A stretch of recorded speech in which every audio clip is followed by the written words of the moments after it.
I the lone survivor today? I guess it looks like it.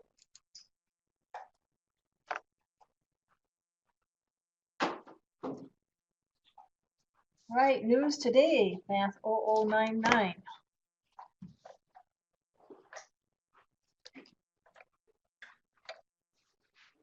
At My Math Lab, your mastery exam has been published. It is due next Tuesday at noon. Please make sure you make that due date known at noon next Tuesday. It must be proctored. We'll talk more about that. I have emailed the directions and attached it to your email. We'll go over that together in class. The topics are Chapter 1, 2, Chapter 4, 5.1, and 5.2. Notice Chapter 3 isn't listed there. That's your graphing chapter, and it won't be covered on the midterm. So Chapter 1 and 2, they are review for you. We did some review when we started the course. Officially, we're starting in Chapter 4, and we're at about Chapter 5.2 right now, maybe a little bit beyond. So it will be a comprehensive exam. It's considered your midterm, and it must be proctored. Well, then your handout. Thank you.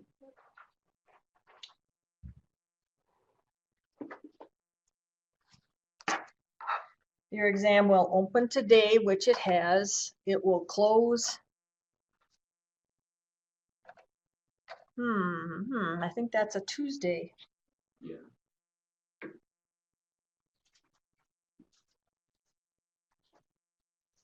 The 20th, Tuesday, yes. So that's my mistake, sorry. It'll be Tuesday.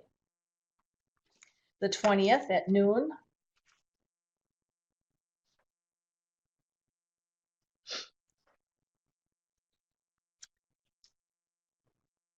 This is a take once exam. It's mastery exam. There's no retake. The exam is comprehensive with chapters 4 and 5. We're considering up to through 5.2.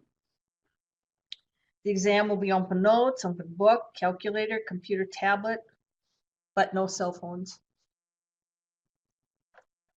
You are not allowed to work with another person.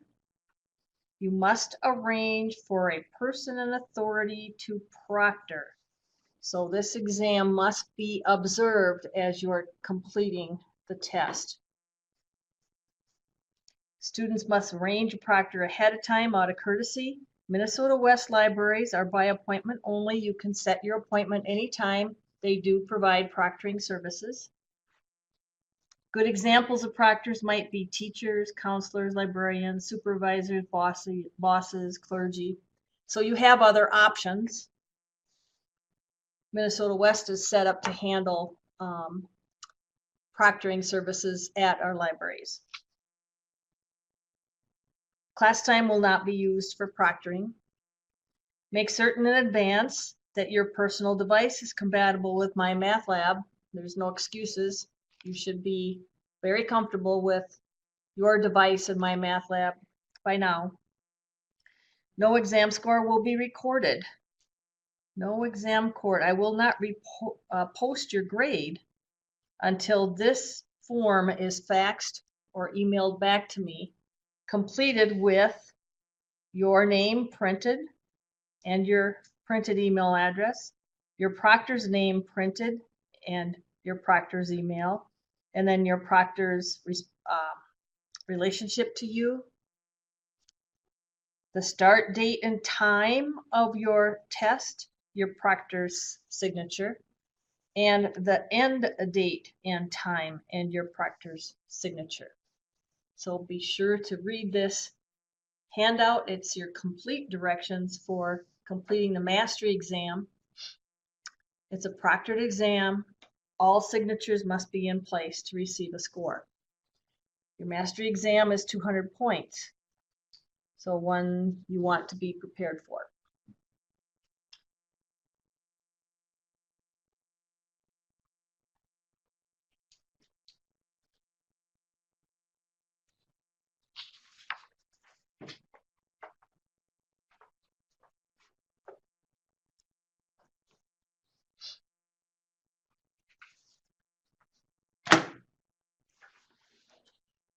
So yesterday we spent our time factoring,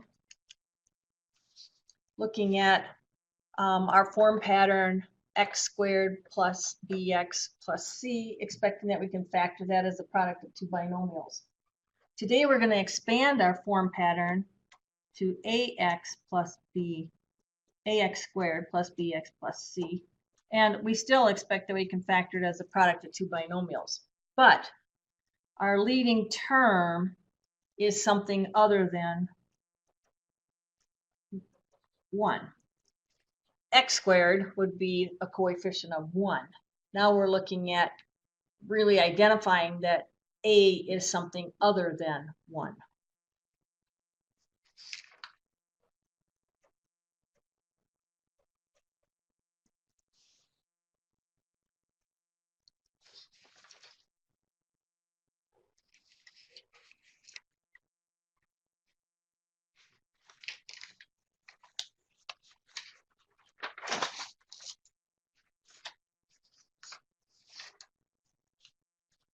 So our first example is 3v squared minus 5v minus 2.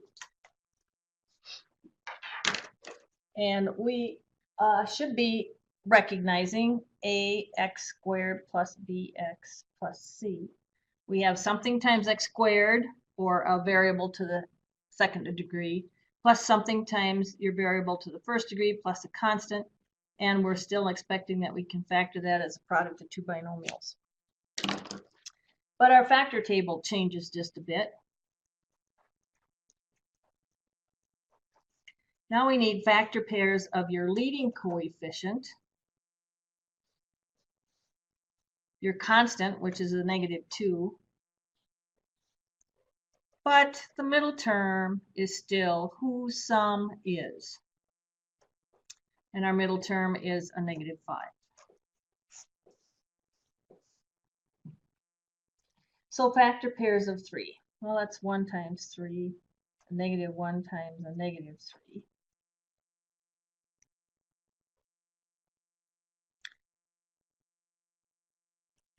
And now position makes a difference. 3 times 1 or a -3 times a -1. A -1 times 2 or 1 times a -2, and whose sum is. So now we have to try to find our pattern so that the sum of all factors is equal to, in this case, a -5. So let's just try.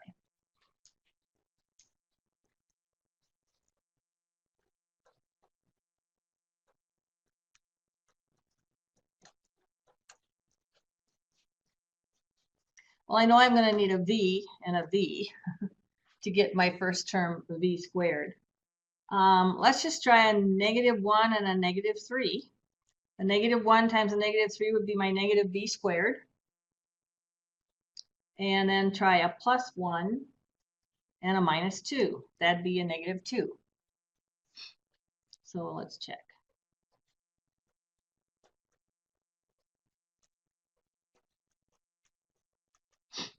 We'll use FOIL to expand. The positive 3v squared. My outer terms will be a +2 or a -2. This is a -v times a negative. That'd be a +2. Yes, +2v. My inner terms are going to be a -3v, and then I get my -2.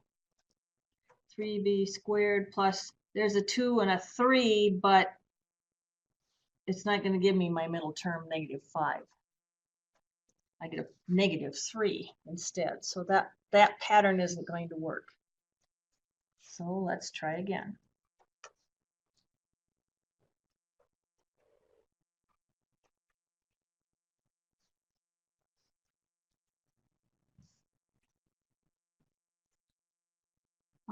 Let's go with a +3 and a 1. 3v and a 1v. We got to get a negative out here. So maybe a -2 and a +1.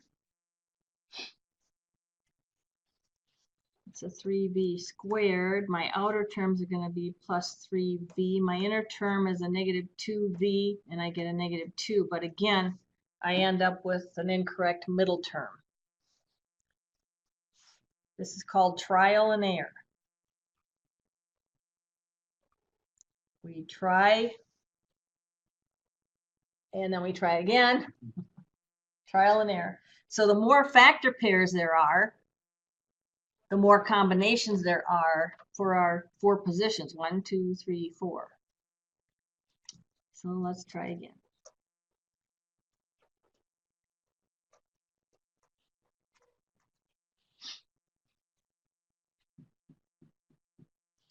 Let's try 3v.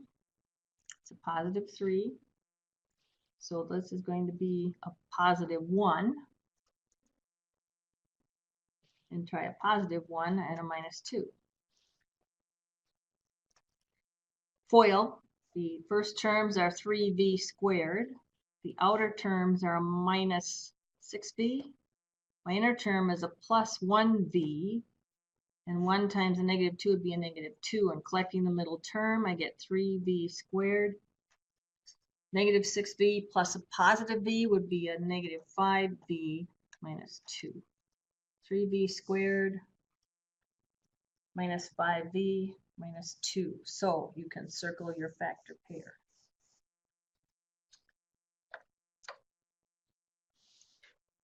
Factoring our form now, ax squared plus bx plus c, when the leading coefficient is something other than 1, we likely will end up with a little more trial and error for positioning. We're looking at 4 factor pairs.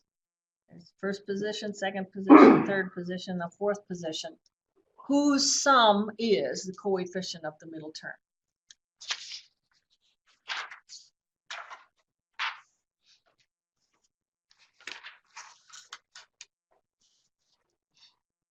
Supposed to factor 3r squared plus 8r plus 5. Well, we recognize that this is of our form. Leading term is squared. Ax squared plus bx plus c. We expect we can factor it as a product of 2 binomials. Of course, of this pattern, we would have that case where it is not factorable. So we're going to build our factor table. We're going to factor the leading coefficient and our constant and find factor pairs whose sum is the coefficient on the middle term, which is a positive 8. One nice thing, 3 and 5 are prime, so we don't have a lot of factor pairs.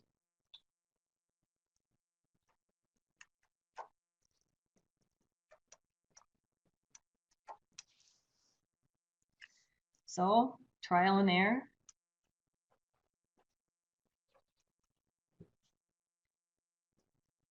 I know I'm going to need an R and an R. Let's just go with 1 and 3. That'd be 1R and a 3R and plus 1 and plus 5. Using FOIL to expand, the 3R squared plus 5R. Inner terms will be plus 3R, and outer terms are plus 5. Get 3R squared plus 8R plus 5. Did I get it the first time?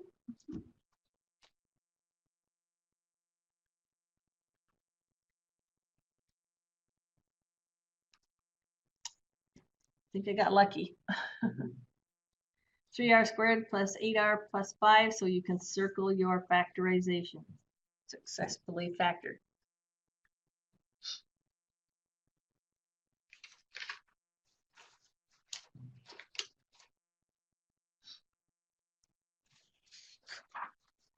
And that's the, like, just that one's correct right there. Yeah, turned out right.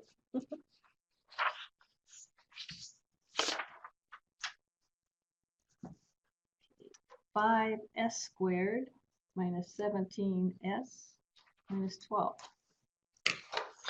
And I can see that my leading term is a squared term. I have a trinomial of the form ax squared plus bx plus c.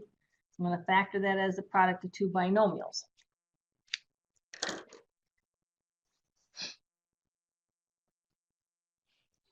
In our factor table, just expanded, we're going to factor 5, the leading coefficient, our constant, which is a negative 12, and whose sum of factors is the coefficient on the middle term, which is a negative 17. Well, factor pairs of 5 are 1 and 5. Minus 1 times a minus 5. Factor pairs of 12 of a negative 12 be a negative 1 times 12, and 1 times a negative 12.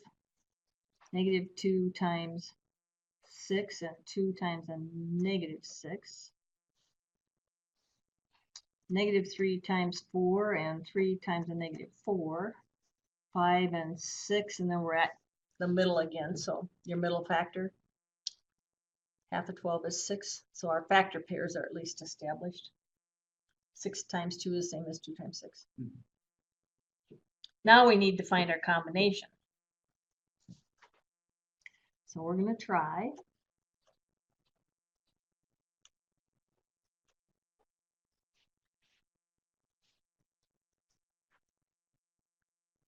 Well, I know I need a 5s and a 1s. And let's just try a negative 1 and positive 12. So use FOIL to expand. I'm going to get 5s squared plus 5 times 12 is 60.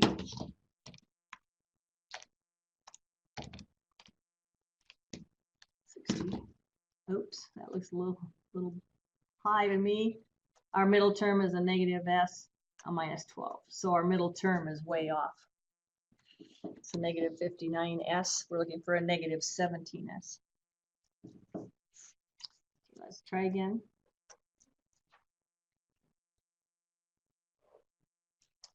I'm just kind of searching. I'm going to skip around to positive s.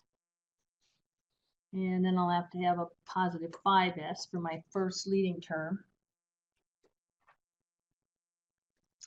And we have a factor of negative 3 and a positive 4, so I'll try that.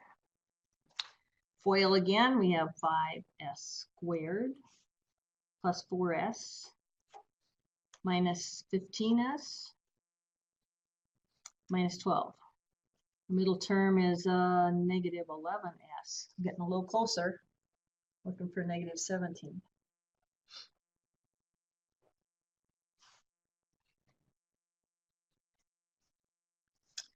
Let's try.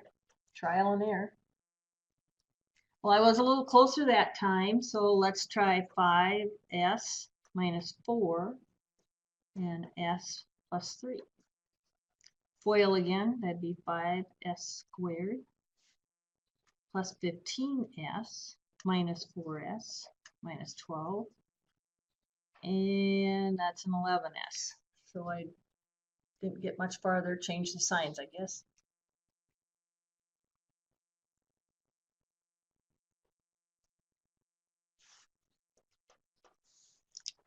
Let's try 5s minus plus 3 times s minus 4.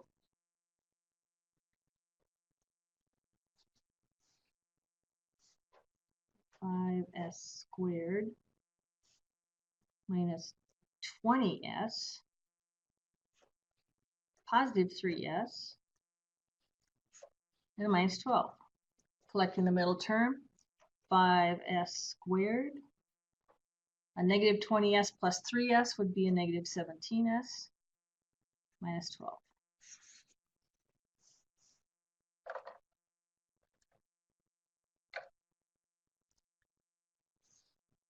So you can circle your factored answer. as the binomial 5s plus 3 times the quantity s minus 4. Another 17s. Minus 17s, yeah. Okay. Because we had a negative 20s plus a positive 3s for our middle terms. All right, so that introduces you then to the form pattern ax squared plus bx plus c.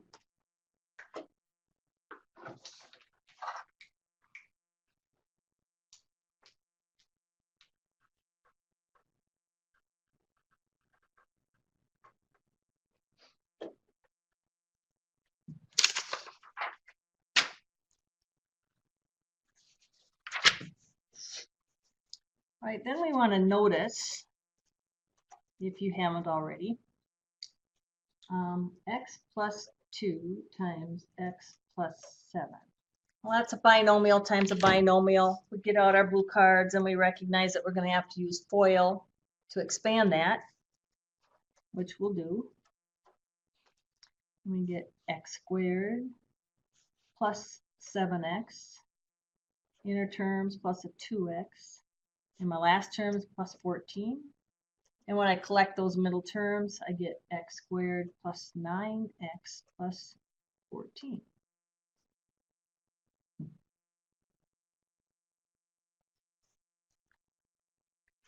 But we had also been looking at factoring trinomials.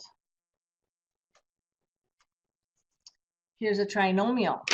This is a trinomial of our form x squared plus bx plus c. And we expect we can factor it as the product of two binomials.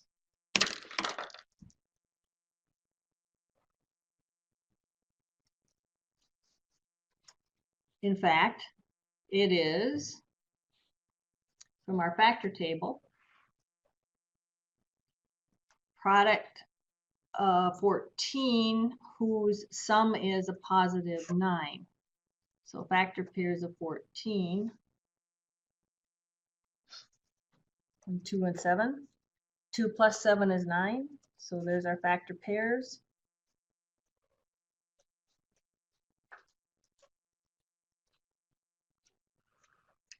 So here we have a binomial times a binomial. This is factored. Expanded, we ended up with a trinomial,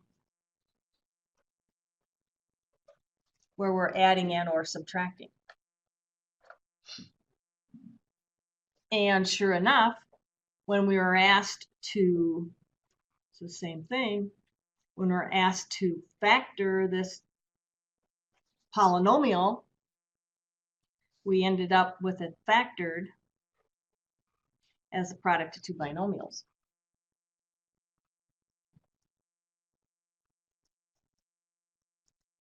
So in chapter 4, we talk about polynomials, and in chapter 5, we're talking about factoring polynomials.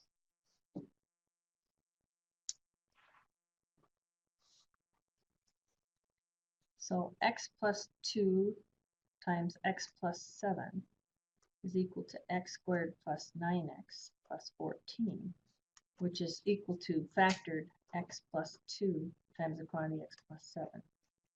So in chapter 4, we're going to chapter 5, and from chapter 5, we're going back to chapter 4 with equivalency. We have our trinomial, it's a polynomial, and it's factored as a product of two binomials.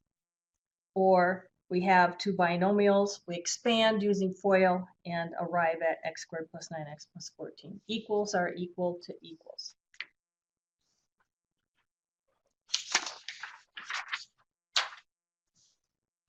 So FOIL, x minus 4 times x minus 1 is equal to, we get x squared minus x minus 4x plus 4. Collecting our middle term, we get x squared minus 5x plus 4. And now factor that.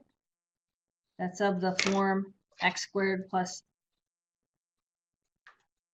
bx plus c. Factoring, we need factor pairs of 4 whose sum is 5. Well, let me see. 4 times 1 is 5, so we're going to factor that as x squared minus 4 times the quantity x minus 1. And I was able to do that a little more directly than establishing the factor table, although you certainly can. We need factor pairs of positive 4 whose middle term is negative 5. And negative 1 times a negative 4 would be positive 4. There's your sum.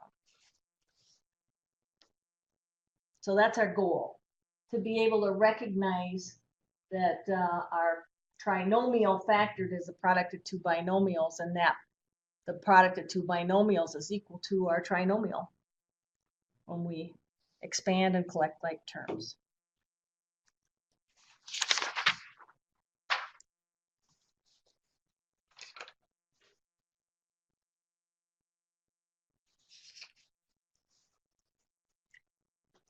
We're supposed to factor, and we're given m squared minus 4p squared.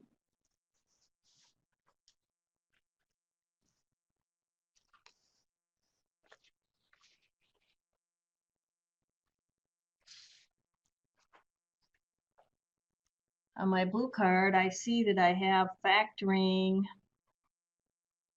the difference of squares. Here's a square, it's a perfect square, and here's a perfect square.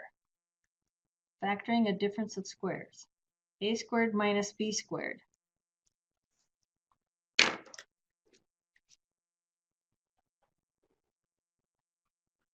And it expands as a minus b times the quantity a plus b. We know that in FOIL we have opposite signs, so the middle terms are opposites of each other and cancel out. So in this case, A's position is equal to m, and B's position is equal to 2p. We can rewrite this m squared minus 2p quantity squared. So expanding, A in this case is m, minus B in this case is 2p, times A in this case is m, plus B, which in this case is 2p. Let's just double check again.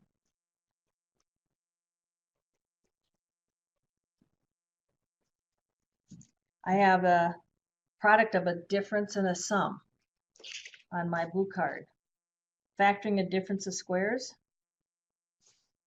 Let's use FOIL. M times m would be m squared. M times 2p would be m2p. Here's a negative 2 times mp.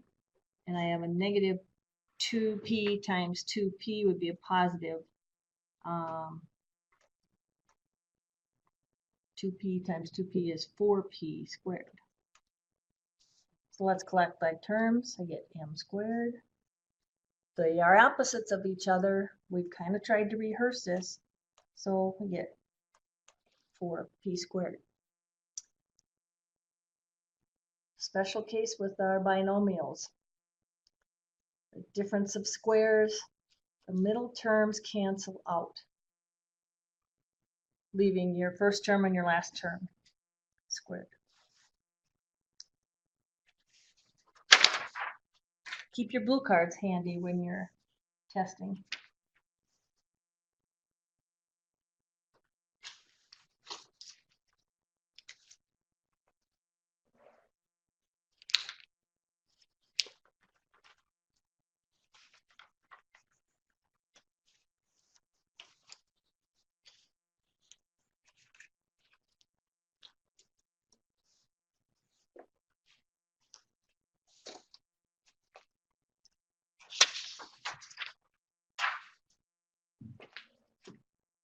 We're supposed to factor 5t to the 4th minus 80. And I have my blue card with me. And just my general factoring strategy, it says to always, always, always look for that greatest common factor. Well, I think 5 will go into 80 evenly. So I'm going to factor out 5, leaving t to the 4th minus 80 divided by 5 is 16. So I use the distributive property to factor out 5 as my greatest common factor. Now, is the first term a perfect square? T to the 4th.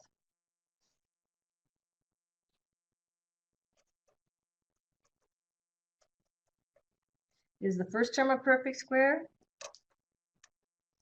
Yeah, that would be t squared times t squared, right? Is the last term a perfect square? 16 be 4 times 4.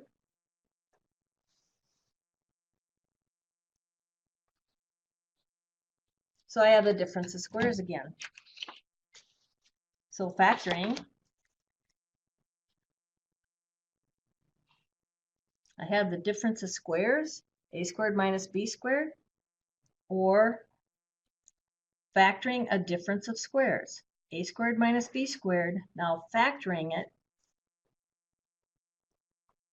5 times a's position in this case. Oh, let's write that up there.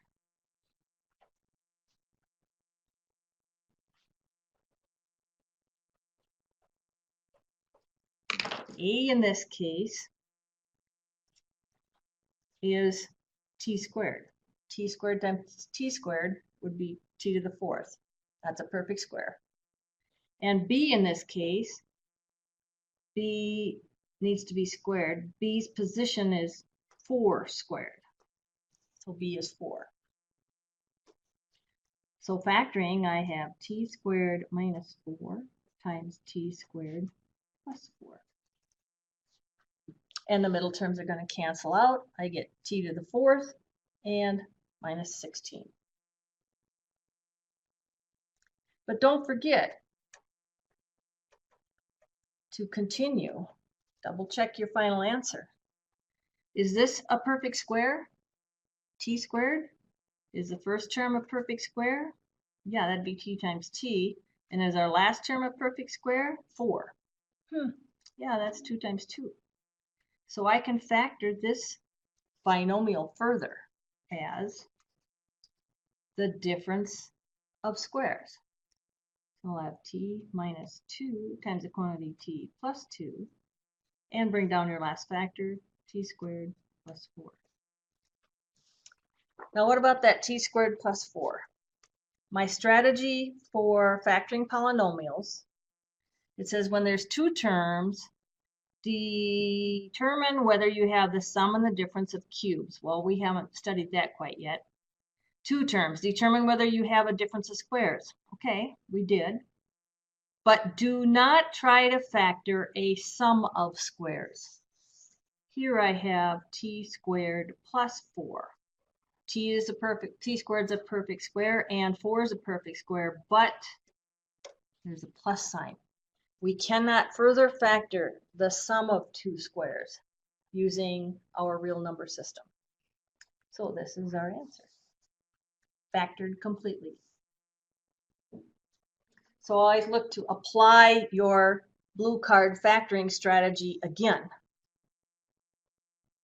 before you circle your final answer. See if you can factor further.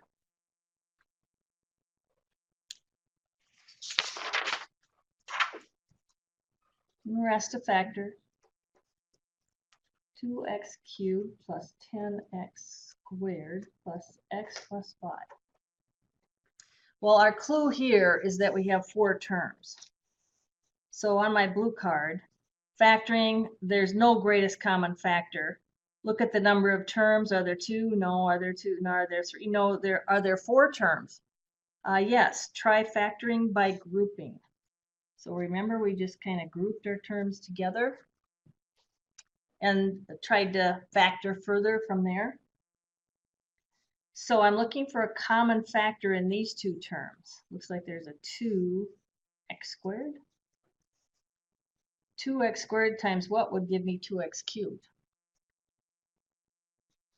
Pick up your sign using the distributive property now. And 2x squared times what would give me 10x squared? 5. 2x squared times 5 would be 10x squared. Now we're looking to factor this. So remember that this is the quantity x plus 5 times 1. So I'm going to factor 1 times x plus 5. So now I have factored.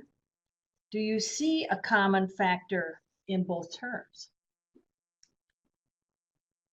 Oftentimes when you're presented with 4 terms to factor, we can apply the grouping process and find within a common factor. And sure enough, I can factor that out then. The quantity x plus 5 is our greatest common factor. And what's left? 2x squared plus, don't forget the 1. Common mistake. We have to factor 1 times x plus 5, just like we found the greatest common factor here. The greatest common factor of those 2 terms happened to be 1. Are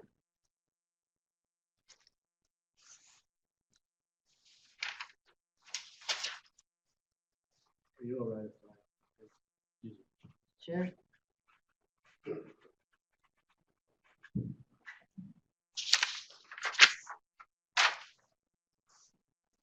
We're asked to factor x to the 5th minus 2x to the 4th minus 35 x cubed. And again, I'm looking at my blue card for factoring strategies for a polynomial. I have 3 terms. It's not of our form ax squared plus bx plus c. My leading term is x to the 5th. Always look for the greatest common factor. Looks like I have an x cubed as the greatest common factor. So I'm going to factor out x cubed. This is using the distributive property in reverse. X cubed times what will give me x to the 5th? X squared, pick up your sign. And x cubed times what would give me 2x to the 4th? 2x. X cubed times 2x would be 2x to the 4th. Pick up your sign and distribute. X cubed times what would give you 35x cubed? Looks like 35. 35 times x cubed would be 35x cubed. So now I have factored that trinomial by factoring out the greatest common factor. And now I see that I do have a trinomial of the form x squared plus bx plus c. And we expect we can factor that as a product of 2 binomials.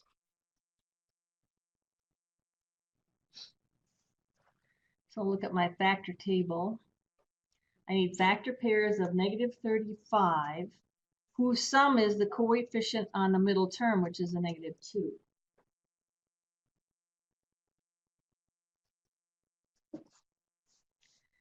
Well, factor pairs of negative 35 would be a negative 1 times 35. My range is kind of too far apart. 1 times a negative 35, I'm at negative 34. I'm looking for a sum of negative 2. 5 goes into 35. 5 times a negative 7 would be a negative 35. 5 times, that'd be my factor pair. 5 times a negative 7, the sum is 2. So there's your factor pair. Now, when you factor out the greatest common factor, don't forget to carry down your greatest common factor as we factor the trinomial. We have x minus 7 times x plus 5. And you can check.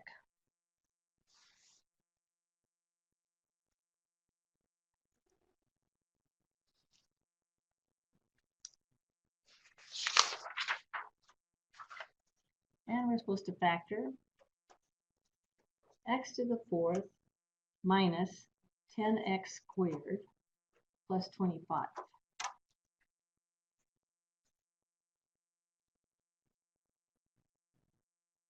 Well, is this a perfect square trinomial?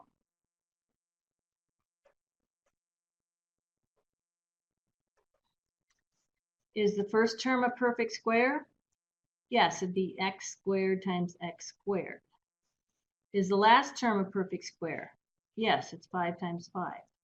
And is your middle term 2 times the square root of the first term, which is x squared, times the square root of the last term, which is 5.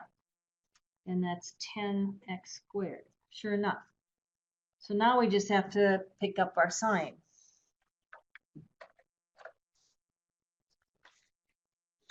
Is it the square of a sum or the square of a difference? Well, we're adding two like negative middle terms. So we're going to factor this as the square of a difference. We need the square root of the first term, which is x squared. We need the square root of the last term, which is 5. And we're going to add these two middle terms together, but they're going to collect as negative. So we'll have x squared minus 5 times x squared minus 5, which is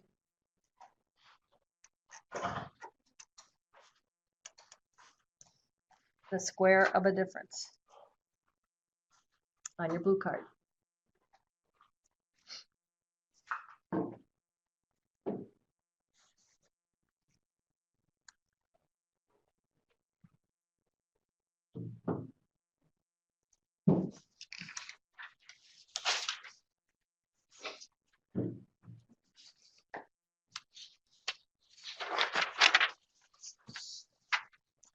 Still factoring, we're asked to factor 6x squared y to the 4th minus 21x cubed y to the 5th plus 3x squared y to the 6th. Doesn't look like my pattern ax squared plus bx plus c, but maybe I should try to find a greatest common factor. 2, 21, nope, 6 doesn't go into 21 evenly. There's an x squared, x, I guess x squared is a common factor in each term. There's a 3, 3 goes into 21 and 6. There's a 3 as our constant. Y to the 4th, y to the 5th, maybe y to the 4th. So it looks like our greatest common factor is 3x squared times y to the 4th. So we're going to use the distributive property in reverse and distribute 3x squared y to the 4th times what would give you 6x squared y to the 4th.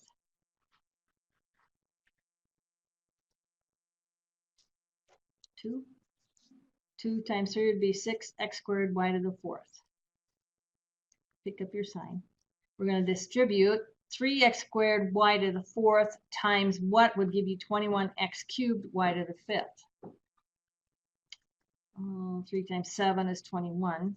X squared times another x would be x cubed, and y to the 4th times another y would be y to the 5th.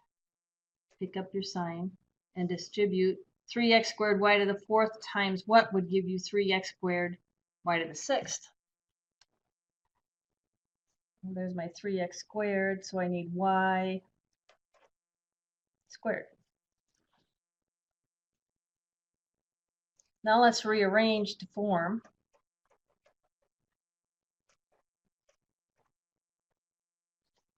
3x squared y to the 4th times y squared minus 7xy plus 2.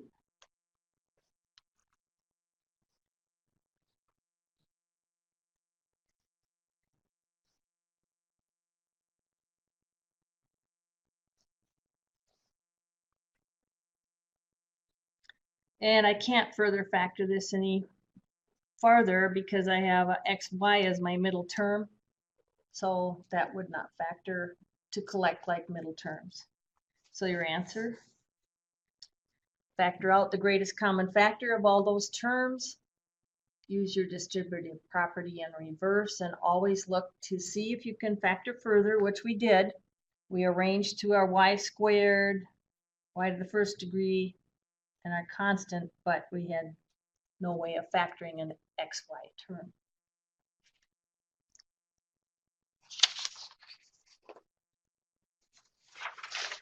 And I'm pretty sure you'll see something like this. Factor P plus Q times X plus 2 plus P plus Q times X plus Y. So I have two terms. I'm asked to factor. I have addition here, addition and or subtraction. So I need to factor as the product of something times something. So I'm looking for what is this equal to factored. So let's look for a greatest common factor. Here's a P plus Q times something, and here's a P plus Q times something. So I can factor that out as my greatest common factor. And what's left? X plus 2, the quantity, plus X plus Y, quantity. So now I want to see if I can collect like terms.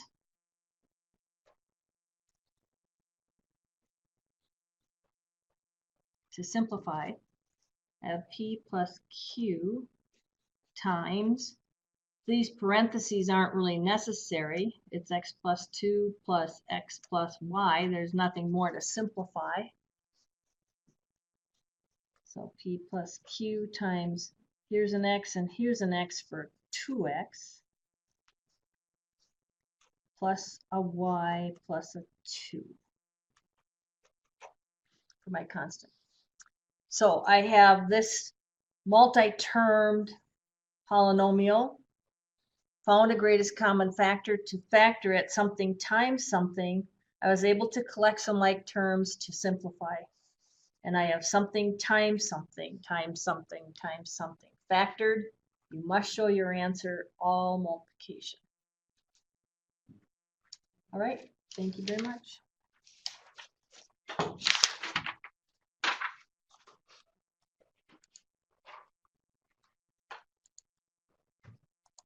What will we be starting on Monday and Tuesday?